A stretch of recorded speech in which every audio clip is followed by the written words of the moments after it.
Bagaimana Pak perkembangan kasus sengketa lahan yang sudah diputus di pengadilan status quo? Bagaimana tanggapan Bapak selaku Ketua LSM Keramat yang mendampingi dan mengawal kasus ini terus-menerus untuk demi keadilan dan tegaknya hukum di Indonesia, Pak?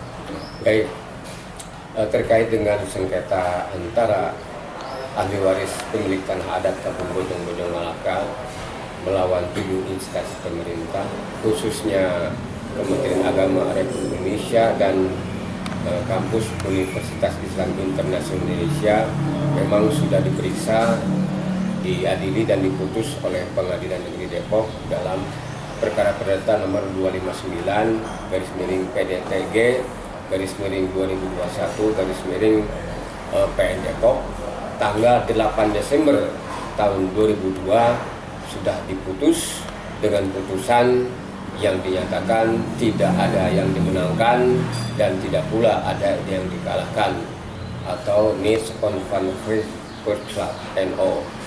Nah, dengan NO-nya putusan ini, maka kami sebagai penggugat saat itu tidak mengajukan banding terhadap putusan yang sudah ada, sehingga 14 hari sejak kami tidak mengajukan banding, maka putusan tersebut telah inkrah van fruits atau telah memperoleh kekuatan hukum tetap. Dengan putusan ini, maka secara hukum status tanah yang menjadi objek sengketa itu menjadi status quo.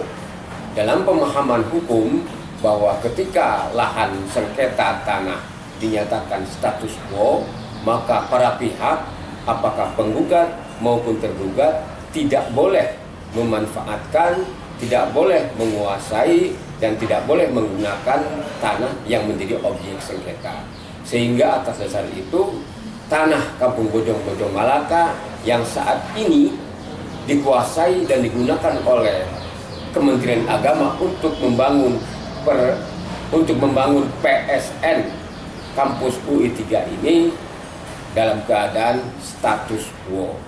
Nah, terkait dengan hal itu, belum lama ini Humas PN Kota Depok sudah menyatakan atau membuat statement bahwa tanah yang digunakan oleh Kemenag dan UI 3 ini adalah statusnya status quo.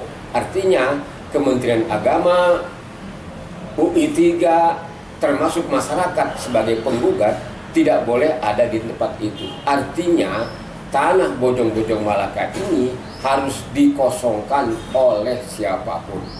Nah, kami, karena kami sadar hukum, karena kami menghormati hukum, karena kami menyadari bahwa status tanah itu sudah status quo, maka kami tidak akan berusaha melakukan kegiatan yang menimbulkan pelanggaran hukum. Apa itu? Yaitu menguasai fisik.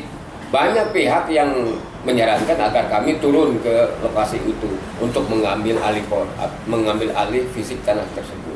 Tapi karena kami menghormati hukum, menyadari ini adalah negara hukum, maka kami tidak melakukannya.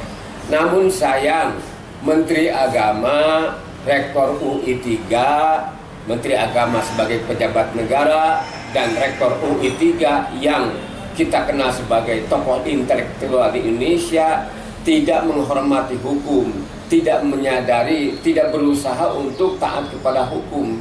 Kenapa sampai saat ini sejak tanggal 8 Desember 2022 mereka masih melakukan kegiatan di lokasi tanah yang sudah dinyatakan berstatus status quo itu.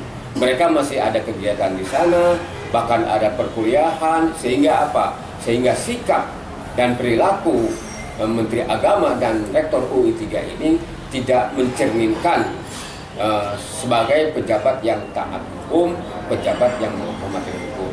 Oleh karena itu, saya sebagai kuasa dari masyarakat Kampung Bojong Malaka, saya Ketua LSM Koalisi Rakyat Anti Mafia Tanah atau Keramat, menghimbau dengan segala hormat. Sekali lagi saya menghimbau dengan segala hormat kepada Menteri Agama Bapak Yakut Komas dan Rektor UI 3 Bapak Profesor Komarudin Hidayat. Mari taati hukum, hormati produk hukum lembaga peradilan agar kemenang UI 3 keluar dari lokasi tanah yang sudah berstatus status quo tersebut. Agar apa? Agar kita sama-sama menunjukkan sebagai warga negara yang taat kepada